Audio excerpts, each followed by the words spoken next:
and welcome to the Up Zone, where understanding politics is made simple. We are your two hosts. I am Tisha S. Waddell, and I'm joined by Mr. Elmer Floyd. We are both former elected officials. I served at the city council level for the 3rd District in Fayetteville, North Carolina. Mr. Floyd had a bigger job than I did. He served in the House of Representatives for the 43rd District for the state of North Carolina. And he is actually seeking to go back. I'm not going back. Y'all don't have to worry about that. And let me say this because God has a funny way of telling us when we say, well, we're not going to do of making us do something. As far as I know, I'm not going back. If the Lord drops it in my spirit and says do it, then I'll do it. But I don't think that that's going to happen. But I'm not God. I don't know. But Floyd, more power to you, sir. More power to you. I enjoy serving, Teach. I mean, I enjoy serving, and I enjoy using this experience that I have to bring back resources to Cumberland County. Mr. And Floyd, I loved serving. And I love to hear you say that because that literally was the best part of it all was being able to advocate for the people, to create policies and procedures and put them in place that protect the people and that protect the interest of our community. Like that was the best part. But that all of that politicking, Floyd, that's for the birds. I mean, but that's I mean, Teach, you have it in your house, you have it in you have it in your community, you have it in your churches. It's all it's politics, and it goes along with who has the most experience to move forward an agenda. There many times people think that just just an individual, that just coming on the circle can have the influence to do something without having the experience. It's a lot to navigate, as you know from your Oh, own experience. absolutely. It's a lot to Absolutely. And I'll tell navigate. you, I'm going to tell you, we saw somebody step into a major pothole very quickly on the city council, and he's new, and I think that has a lot to do with his pothole. But we saw Malik Davis step into the Continue to talk, Teach. Floyd. I don't like talking to myself. But we saw Malik Davis step into a major pothole on the Fayetteville City Council. I can't do this without you. I'm gonna wait on you. So, audience, we are waiting on Mr. Floyd to get back. We gonna do the do. I hope y'all are staying warm out there. Shameless plug. Langdon Heating and Air set 910-745-7228. If your AC or heat or if your heat is not working the way you need it to, because we need to keep you warm. Mr. Floyd, I was advertising Larry's business. Well, that's Okay. good. So I saw so now someone. back, yeah, I saw yeah, we someone need pull in the driveway. okay. But And now what I was saying was we saw somebody new step into a landmine in one of their first meetings, and that was Malik Davis when he made the comment in the work session that he wasn't going to be able to support an initiative because essentially he was new and he didn't know much about the situation. But prior to that, we saw him vote to settle the very same situation. So you can't leverage your newness when it suits you. You either have to be all in and be prepared to do your job, which is what the expectation of your constituents is, or you have to be green and fumble through, which is what a lot of people do. Floyd, it takes a special individual to come into a seat like that and hit the ground running. what you have to understand is that when you take an elected office, if you are present, you must cast a vote. Absolutely. Okay, if you are present, you must cast a vote. And I think that the that many of us, many of us say is that I didn't have time to read the material. Well, you know, that's good to say, but But it's it not doesn't matter. designed for you at your convenience. That's Okay, right. there's a That's right. there's a system, uh, you know, in place, and the beauty of that, Tish, you get an agenda. Okay, you get an agenda, and you know what items are coming up on that agenda. Right. Okay, and so you should look at that, study that, and see how you are going to cast a vote on that agenda item. One thing Absolutely. that I And it never has do. to be your priority. Reading your materials has to be your priority. But Mr. Floyd, in addition to that, and I'm going to tell you what my saving grace was as a new elected official. My saving grace was I had already and I didn't even know why it was happening, but I had already started really being interested in the process of what the city council did. I do know how it started. Mhm. The Rose Lake situation in my neighborhood, I had to really get involved and kind of pay attention to how they were working in order to try and resolve this lake situation in my community. But Mr. Floyd, that gave me a different vantage point than many new elected officials because I was already paying attention to the process. So I was seeing what was happening. Most people don't do that. Most Well, people are not doing that. They're consumed with what they already have going on. well, many people think that it's just a sitting game, and what I Hmm. mean by a sitting game is that you come before, like the city council. I think that's on Channel 7, and I you don't sit know. there, and you sit there, and you are on camera. That's what Right. that. And that everybody comes and tells you everything you need to know. Yeah. I But mean, there are nuances, Floyd, and to your credit and to your point. And I think what I hear you saying is what makes you the best candidate for the position you're what are you running for? Because I didn't say that today. okay, I'm running for the North Carolina House, the 42nd district. Okay. And I think what I heard you saying is what you believe makes you the best candidate is the fact that you have experience. And none of the other candidates running in your field can say that. And Mr. Floyd, I'll say this.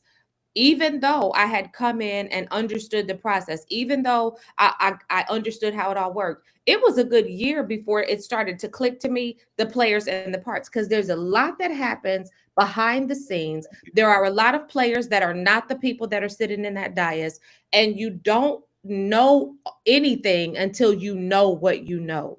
You don't know what you don't know. And it's impossible to know what you don't know. Well, and that's why I'm saying is that we talked about this before we came on the air, and I'm always lured when I see people that you don't normally see step outside of their comfortable zone and start being involved into into politics. Absolutely. And what they're simply doing to me is building a indirect pathway for something. And You know, I'm going to mention a name because there's been somebody that a lot of people have been talking about lately. And you see, one of our points that what to think when you start seeing former politicians being very active. A lot of people are talking about the fact that they're seeing Larry Wright in these streets a lot lately. There's some chatter, and I don't know. I'm not a member of the Democrat Party. Maybe you can verify this. There's some chatter that he's got a position in the Democrat Party, and that's why he's being so visible. But I'll tell you, there's also conjecture that we should expect to see his name on a ballot again in the future. So well, that's what now I heard the same thing from a I call it rumor deal, right. you know, I call because it that's what conjecture. because I have been, I was traveling yesterday and I Mhm. received I didn't I received a text message, and so quite naturally I didn't read it until I stopped. And then it rang. I said, now, why is this coming from this person to me? And Right. it's a meeting tonight at 7:30. I don't know whether this person is chairing this organization or not chairing the organization, but I will be in attendance to just see which direction and how this organization is going to move forward. Because a lot of the organization that you see, they what we call an EEOC, they uh, they are racial neutral, but they have an adverse effect on certain Mhm. people. The Mhm. appearance is neutral, but Right. behind the In scene, theory, in it's a theory, yeah, it's right. neutral. So and I was going to ask you, that kind of leads me into my question. As you're watching this race, because there are three Democrats, one, two, three, four Democrats that are running for House District 42.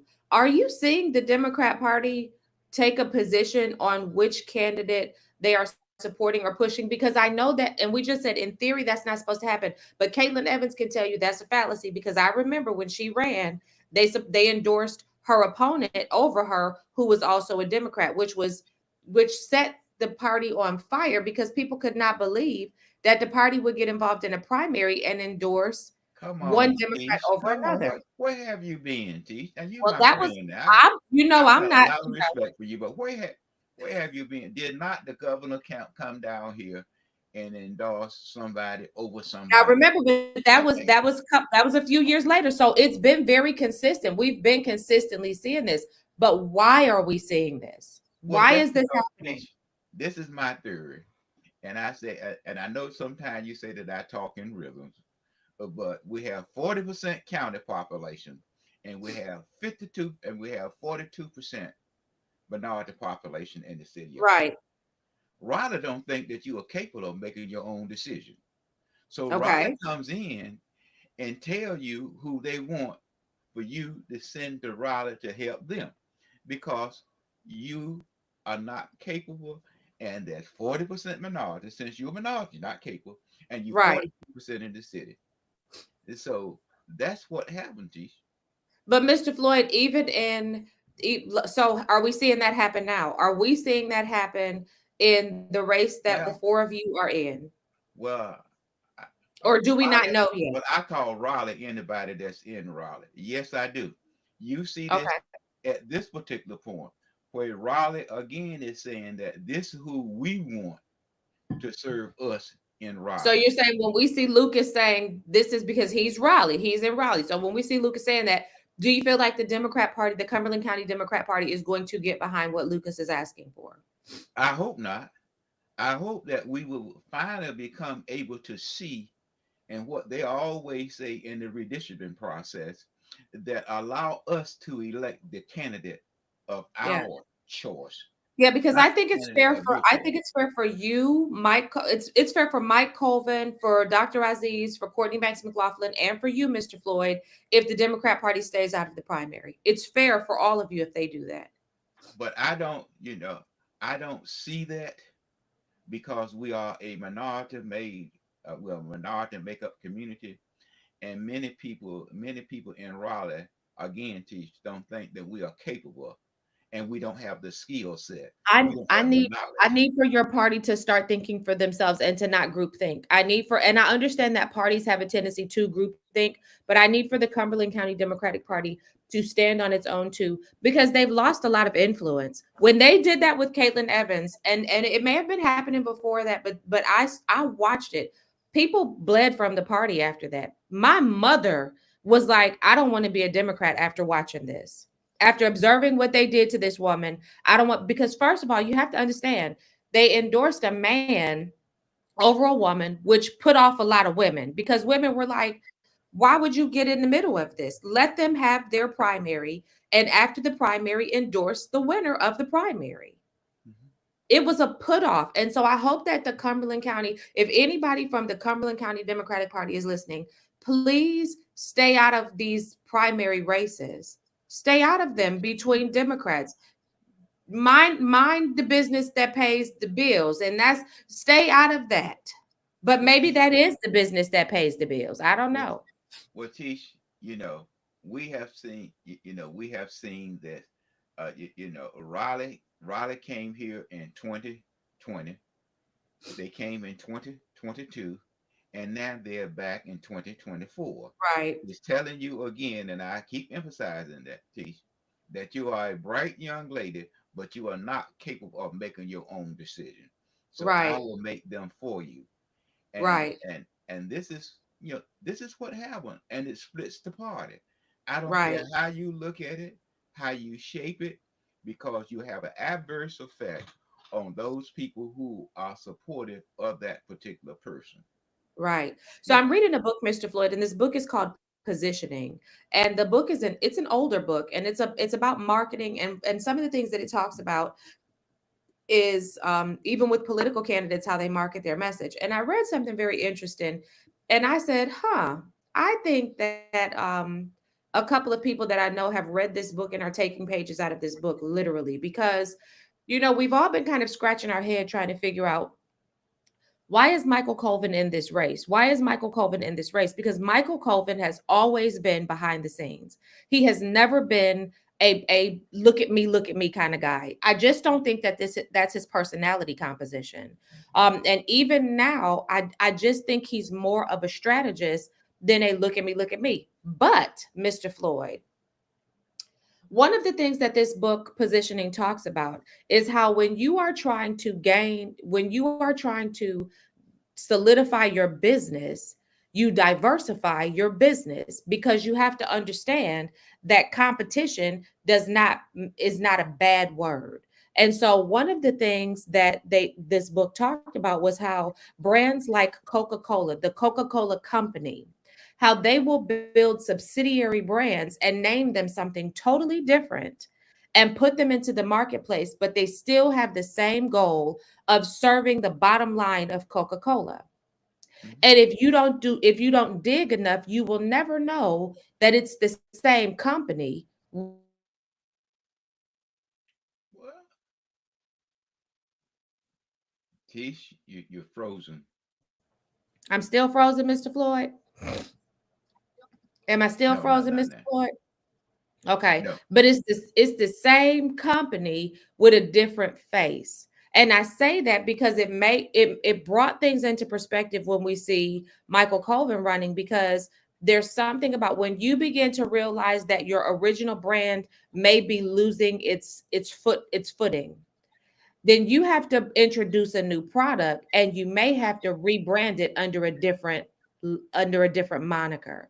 And so to me, that's kind of what we're seeing with the inception of a Michael Colvin. I feel like there's an objective that Lucas and Colvin and all of these people that have been politically astute, they're politically astute, they're smart, are working toward, and they realize that because the original brand is tarnished, because I think it was supposed to be Mitch going to Raleigh, I really do, but because the original brand is tarnished, they have to kind of spin off, and they have to get a shiny new can and put a shiny new label on it and hope that people will disassociate it from the original tarnished product. So Floyd, I've been finding such intriguing information in this book positioning, and it really is beginning to make things make sense, because I could not make sense of a Michael Colvin run for House. I just couldn't make sense of it. I've talked to Michael Colvin on many occasions. It does not equate with his personality type. Well, since he's one of the candidates, I'll just not respond to Yeah, you. don't respond. Just let You me know, have that. Just let me have that. I won't respond to you in that, as it relates to what the other thoughts are, in the community. But I, I don't see, I don't see the party. I wish that the party would allow all candidates to run, his or her race.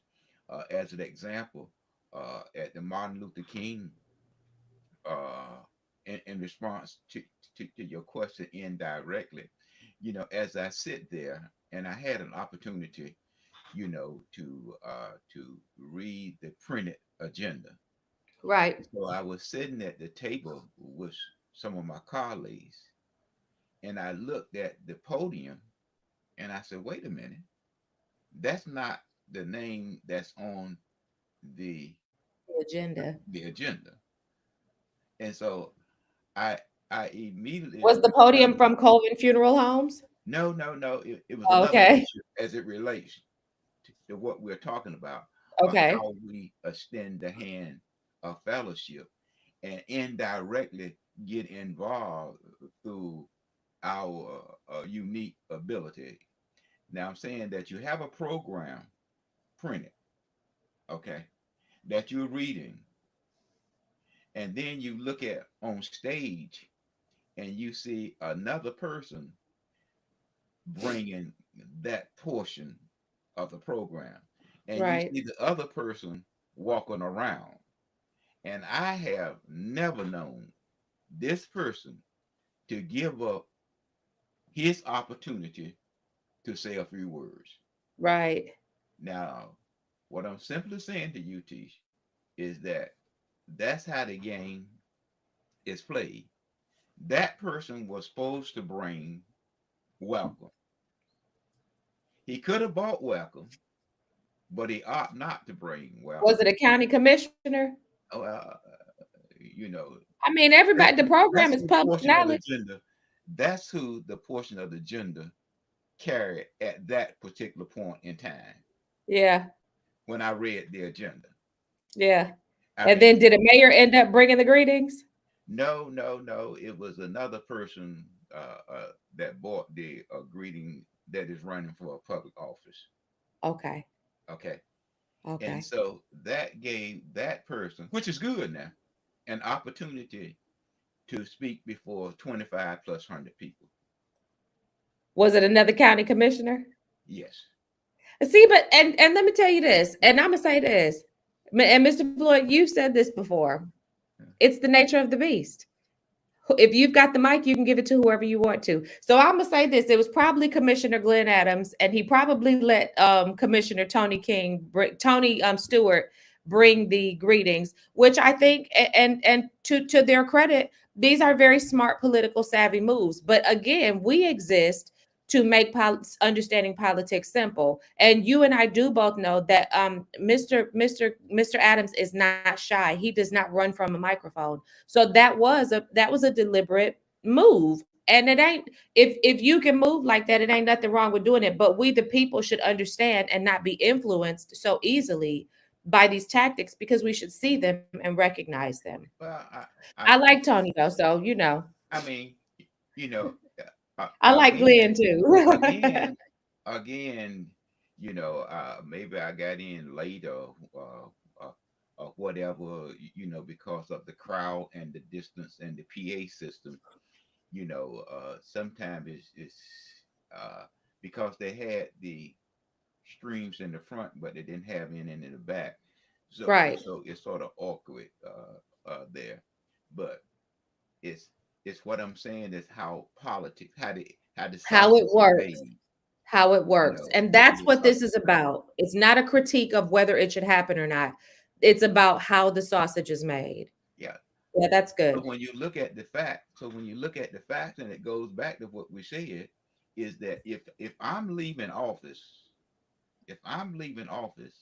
what difference does it make how a district is drawn? Okay. If I'm leaving office now, Right, what difference does it make of how? But see, but we in politics, we in the community don't understand that. right, I'm leaving. And so, right, but if you look at the afterburner, you see what the afterburner produces. right. So it's always important, and this is the thing. And to his credit, Commissioner Adams is a very, very savvy Yes. campaigner. And I remember Mr. Floyd, the first time I crossed paths with him, I was at an event over at Seabrook Park, and I was trying to eat some fish, and he said, "You running for office, right?" I said, "Yes, sir." He said, "Put that fish down. You don't have time to eat that fish. You need to go talk to everybody out here. And when you get finished talking to everybody out here, if you have time to eat that fish, then you eat that fish." I put that fish down and I went and talked to everybody out there. I mean, it's a way, I mean, every environment operates, you know, Differently. differently. Every Hmm. every environment. For me, when I go to an event, I always like to sit in the back and sit on the right hand side because that's the strongest side for me to encode what is being said and what is being delivered, and to recognize how the shake up, how the Yeah. makeup Because of the you miss a body. lot when you sit in the front because you can't see what's going on in the back. But when you're That's in the right. back, you can scope the whole room. You and you will see Stop telling how no the tricks, players Floyd. are interacting, with each other. Absolutely. Now we read an article this week, and I sent it to you about the Crown Center. I mean the Event Center, excuse me. And Mr. Floyd, speaking of county commissioners, they were pissed about this event center. And I reached out to Jimmy last week, and he said that he would come on our program, Commissioner Jimmy Keefe. Mhm. So I'm gonna follow up on that. But he particularly was upset because his thing was, I'm stepping down. I thought this was a done deal. I've been working on this for 10 years and I'm stepping down. And now you come back and tell us this. This was a very familiar conversation, Floyd, because I remember when we talked about the baseball stadium and the cost overruns, we kept hearing the same thing, was that people gave that original council, they presented them with outdated numbers, and there was no way that those numbers could have been accurate. So I Yeah. applaud the staff member who highlighted that and said, I never would have given you numbers that were this many years old and told you that we could deliver by this time at this budget. Like, I don't know why that was permitted to happen. Well, teach when you look at these projects, they they basically, I don't care how you look at it, it's a projection. Hmm. It's simply a projection. So, But $30 million, that's a fourth, that's a 25% more but teach, it almost. is expected when you present a problem. If you fast forward back to Smith High School, when they first looked at Smith High School, Yes, it was sir. 99, I think it was like $99 million, dollars. And they said they needed, I think it was over 75 acres of land in order to build it. Okay, now they come back with it as $159 million. So that's about $60 60. million greater than what That's a you projected each 60% time. increase. And Yeah. the longer you wait, the increase the cost is going to be. Absolutely. Even if Absolutely. you lower the cost and go through a redesign, so you think the buildings are going to still be the same, you're going to have to do Right. some redesigning. So that's another fee. And you can expect that they're going to be between 5 and 15% additional cost overrun because you don't know what you're going to get into or how it's going to be worked out. So Right. you're going to be right back at the what 163 that they said it's going to be. Right. But see, but again, so maybe a strategy, because if you say okay 163, then you're still looking at that 15% cost overrun. So maybe this is their way of saying don't go over this number that you just gave us. Well, it wouldn't be surprising me. I mean, because the only thing that I seen, the only thing that I seen going that has gone down was bananas. Okay, Bananas, the cost of bananas went down. went down from 58 cent to 53 cent. Okay, but everything else that I seen, It's going that up. it's going up. So you don't Mhm. expect for them to say that I can build this for 190, $141 million. Right. That's not gonna happen, Tish. That is not. And then of course, Well, like Mr. you Floyd, said, it sounded like they told them go back, redesign this, and come back with a design that meets this budgetary expectation you can give it to them, but I can assure you that that is at still going the to end of the overrun. day, that it's gonna be a cost overrun. Well, let me ask you this. Do you think that when we're building staples in our downtown or any other part of our community, that we should be budget centered, or that we should be centered on the actual outcome of the project? So I know that a budget is important, but should we reduce the scope of the project to meet the budget? Or should we, how should that, because that was a big, But like we had that conversation again about the baseball stadium. well, once you get into it, Tish, you're somewhat locked into it. You locked in. You're somewhat locked into it. And that's when they get they can nickel and dime you for them. Okay, do you want these little cheap seats, or do you want some seats that are going to last you for 15, 20 years? Well, see, and there go the price. Okay, even Hmm. if the seats that you're talking about, some seats require, hypothetically, being sarcastic, two boats. Some seats Right, require three boats. Now these right. seats are going to require three boats, two up And front they're and going to one in the last middle. longer. Right. Eh, And this is how they get you. And this is the, if you've ever built a house, you know this for yourself. Are you going to buy a sink that you're going to have to replace every year? Or are you going to spend more on the front end and not have to worry about that sink for 10 years?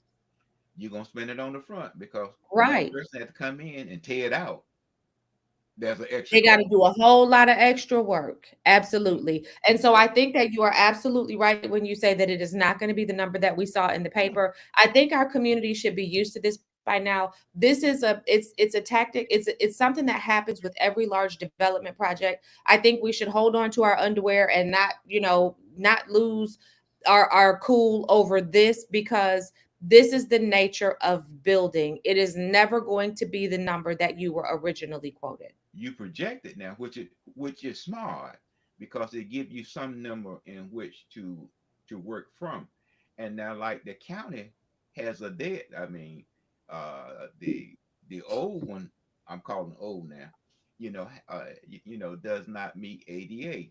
So they want that, and I think that the existing facility, I think somewhere funding expire in 2025, Right. using I think it's the hotel occupancy tax.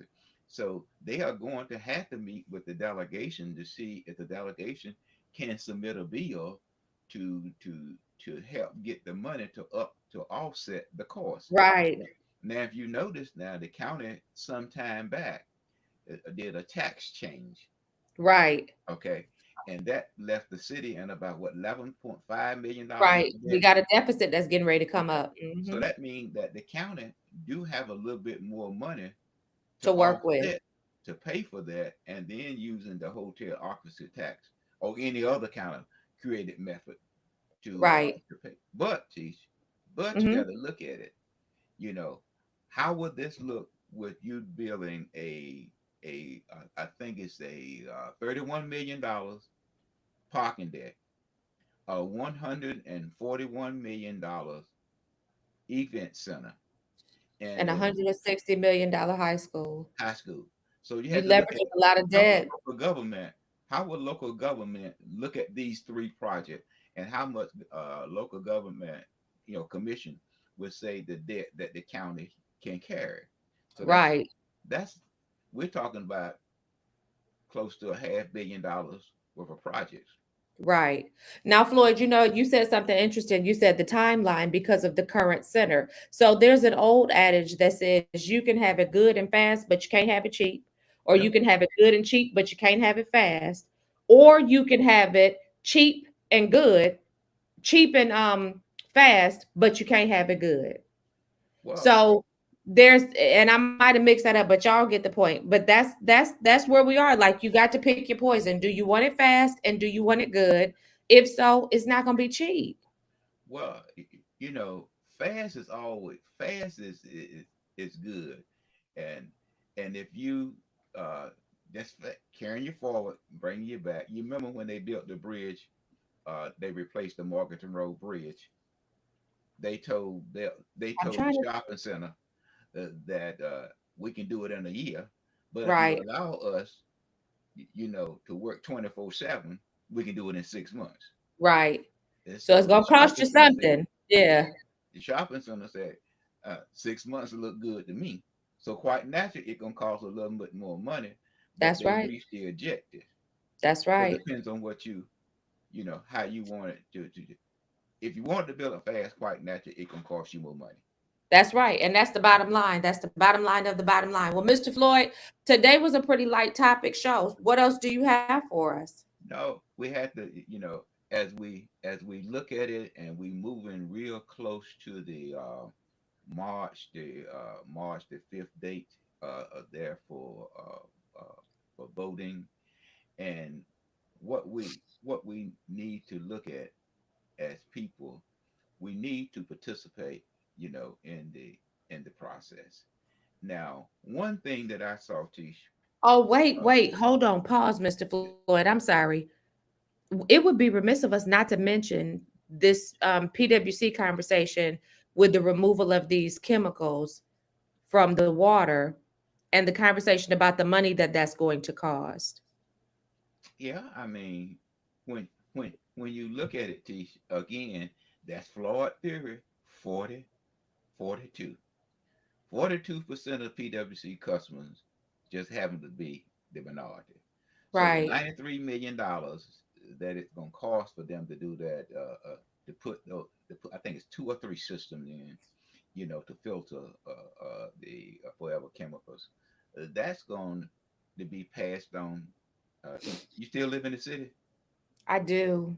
Well, they're going to be passed on to you. I do for now. I do It's for going to be now. passed. The cost is going to be passed on to you. Now, let me ask you a question because we talked about this. We touched on this a little bit before the podcast got started. But Mr. Floyd, when we talk about like building a new East Smith High School, because they're talking about putting it out there on Striker. And let me say this: I think it's not that big of a deal that people are trying to make it as far as it being on federal property, because there are a lot of Cumberland County schools that are on federal property, and you don't have an issue with accessing them because they're not behind the gates; they're just on land that's owned. But the interesting point that you made, which ties back into what we talked about at the beginning, which was experienced representation, was that the county is looking for a grant to get this done. I'm sure at some point PwC is going to be looking for some remediation money from some other sources to get these things done. Usually, typically, 9 times out of 10, those sources come from the state level or the federal level. With that being the case, it's always advantageous to have people who can advocate at the state or the federal level for you. What we saw in this last budget, and this is simply a statement of fact. What we saw with this last budget, Mr. Floyd, is that the people who were able to get projects into the budget were the experienced people of our legislature. I did not see Senator Applewhite have any major investments in this budget. I did not see House Representative Jackson, House Representative Smith have any major investments into this budget. I did not. I think Mr. Lucas had investments in this budget. I think that Mr. McInnes had investments in this budget. And I think that Diane Wheatley, Mrs. Wheatley, had investments in this budget. Those are all three experienced politicians. They have been at this game longer than 15 minutes at Well, that level. teach anytime a lot what people don't realize is done behind the scene. And it's done behind the scene with experienced people of understanding how to negotiate to bring back resources and projects to the Right, district. So, right. And uh, having relationships. yeah, see, and that's and that's the key to doing that. And it's Because Mr. Floyd, unfortunate. I'm not trying to be funny, and I'm sorry to cut you off again. I'm not trying to be funny when I say this. I want to demonstrate the power of relationship, and we talked about this a little bit before. I asked a seated senator who was pulled by the governor himself to get a long order of the Longleaf Pine Award for Ted Moan, and she could not get it done. And that is the governor's award. I asked a former elected official who is not even at in Raleigh right now, you, to help me, and you got it done in a matter of days. It's not always about it's who you know and the relationships you have. Well, that's the key to experience, experience, experience. Now, in the house, you know, and we were talking about the schools and the county is seeking about $66 million on the education lottery fund, which can be used and spread out over a period of time to help offset the cost of whichever cost it's going to be, whether it's going to be 99 million or 159 million. Mhm. Those funds can offset some of the cost. Now the county has done well from the educational lottery since it has been started with Right. money. So, but it takes some experience to assist with that first 63+ million that Right. they want to get to to help start the process now. Mr. Floyd, is this a Republican issue too? Because, and when I say this is what I mean. Mhm. I've noticed that when it comes to Republicans going up to the General Assembly, they tend to have a little bit more support because there's an investment from the Republican Party in helping them to stabilize and secure their seat. So they give them some wins if they're in a position of, like, if they're in the majority, they'll help them get some points on the board. That should sound familiar to somebody who I'm sure is watching this. They'll help them get some points on the board in order to help them secure their seat. So is that Well, can teach, you vouch for that? let me say this. Politics, whether you're a Democrat or you're a Republican, you can be a Republican and not be in grace with the party, or you can be a Democrat and not And be not in being grace with grace. them. So the only grace that you have, Tish, is your vote, which your Yeah. constituents sent you to Raleigh to do is to assist in resources and bringing back some of the money that we send up to Raleigh. Yeah. That's a responsibility.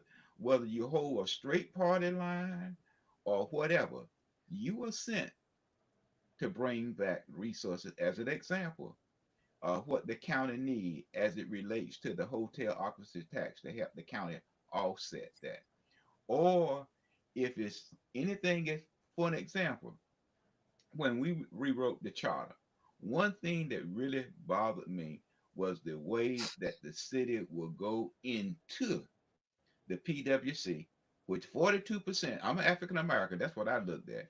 Yeah. 42% of the users and the customers are minority.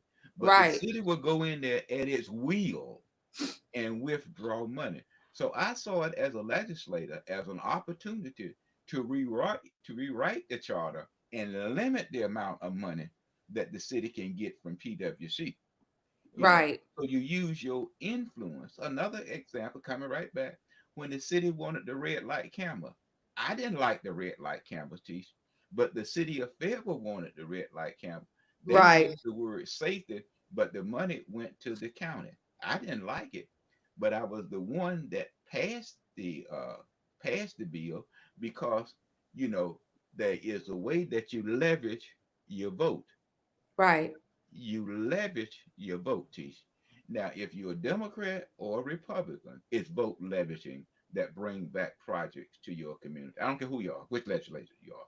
But we don't Absolutely. want to do that. Final words, boy. What's your final? Tell me what's your final. What you want to tell the people today? Well, I'm on the ballot in March, and this is part of our show. In fact, Tish, I saw a young lady the other day that said that you was her sister at a particular level. Yes. Yes, she Okay. told me. Okay, and so I'm saying to you is that I forgot to tell you that, but Uh-huh. I'm just saying that I am the person. I have the experience. I have the educational level, and teach. I know how to navigate the halls of the General Assembly. It's a complex you know, one. you know your way around. I know my way around. Yeah. Well, Mr. Floyd, I'll say this. I think that I always try to leave people with the reminder that no matter what happens in Washington, D.C., no matter what happens in Raleigh, no matter what happens in Cumberland County or the city of Fayetteville, you can be assured of two things. You can be assured that number one, your fate is not tied to whatever these decisions are that are made. Your fate is tied to one decision, and that decision is who you will choose to serve. And I want to remind everybody that on this day, like was said in Jeremiah, I think it was in Jeremiah, choose ye this day whom you will serve, because who you serve is who's going to serve you. And some of these, if you need to know, everything can't serve you. An idol is dead, it cannot serve you. Choose you this day whom you will serve. But as for me and my house, we're going to serve the Lord. And that's why, Mr. Floyd, I got peace. Go ahead, sir. Well, teach. At the last election, there was a gentleman out there that his wife remind him that this person helped him when he could not get any resources or any support to be helped. Right. He said that at his wife now is that every afternoon he will come out there for 15 days, 2 hours a day after he get out of work to work for a particular candidate. Yeah. Okay, because he saw that that candidate helped him when I mean he didn't know the person going to run, but he Right. saw that person that helped him. He didn't have any money, but he had 2.5 He hours of had service that time. he had every day that he gave. He had time. He had time. And so Yep. this is what we have to look at, Tish. Don't be jealous Absolutely. of people. I mean, don't be jealous of me or you because you opt to run. Don't don't do that. Right. You know, because you just feel that. But anyway, I Yeah. just And we enjoy. got to pray for our leaders. We have to pray for our leaders because our leaders are in very precarious positions. And if we not praying for them, that's a problem. So those of you who know the words of prayer, pray for your leaders.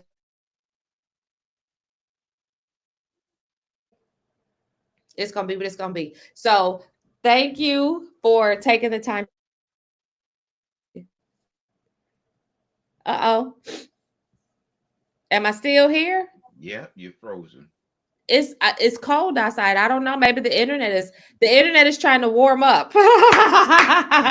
But I appreciate you taking the time to sit with me on this podcast. Mr. Floyd, if you want to go ahead and close us out because I don't have anything else to say. No, Tisha, I used to say my favorite thing, but after I heard a few remarks, I just quit saying that. All right. Well, then that's the Gritty in the City on the word and the word on the curb. Make sure you tell a friend, like, share, subscribe, and follow. And we're out of here.